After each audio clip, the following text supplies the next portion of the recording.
সাগর, জি sir. আজকে আমরা কি শিখবো? আজকে আমরা ঈদ সংক্রান্ত কিছু ওয়ার্ড শিখবো। ঈদ সংক্রান্ত, তাই না? জি। আচ্ছা, ঈদের ছুটি কি পাইছো? জি স্যার, অবশ্যই, বাট কিন্তু একটু কম হয়ে গেল আর কি। ড্রিম ইংলিশের ছুটি কম হয়ে গেছে? জি। কয়দিন পাইছো? 1 সপ্তাহ। এক সপ্তাহ।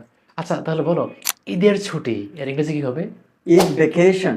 Eid vacation, right? জি আচ্ছা, এই ঈদের ছুটি পাইয়া চাঁদ দেখো না আমরা? জি জি। এই চাঁদ দেখা ইংরেজি কি? Moon citing. Moon citing. আচ্ছা, এবার চাঁদ দেখা শেষ। এখন আমরা এই ঈদগায় যাব। ঈদগাহ ইংরেজি কি বলো তো?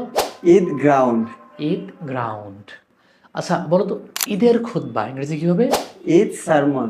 ঈদ সারমন। সারমন। আচ্ছা, গুড। আর ঈদের নামাজের পরে আমরা যখন ঈদ শেষ হয়ে যায় কোলাকুলি করি, তাই না? জি। এই কোলাকুলি ইংরেজি কি হবে? এমব্রেস। এমব্রেস। ওকে। এমব্রেস।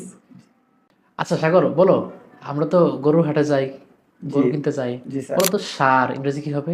বোল। বোল, রাইট? জি। আচ্ছা, তাহলে ভেড়া অথবা দুম্বা ইংরেজি কি হবে? র্যাম। র্যাম। র্যাম। আচ্ছা, তাহলে এইটাকে যারা জবাই করো তো কি বলি আমরা? কষাই। বৌচা। যারা বলে এর কি বলি বাংলাতে? কষাই। কষাই। এই কষাই ইংরেজি কি হবে? বৌচা। Butcher, right? জি। অথবা বোচার, ঠিক জি আছে? স্যার। ওকে। আচ্ছা বলো, এই গরুর চামড়া ইংরেজি কি হবে? Cow hide. কাউ হাইড, অথবা আমরা বলতে পারি স্কিন জি বা লেদার, জি ঠিক স্যার। আছে? তাহলে গরুকে নির্দিষ্ট করলে গরুর চামড়া কি হবে? Cow cow hide. হাইড। জি স্যার। ওকে।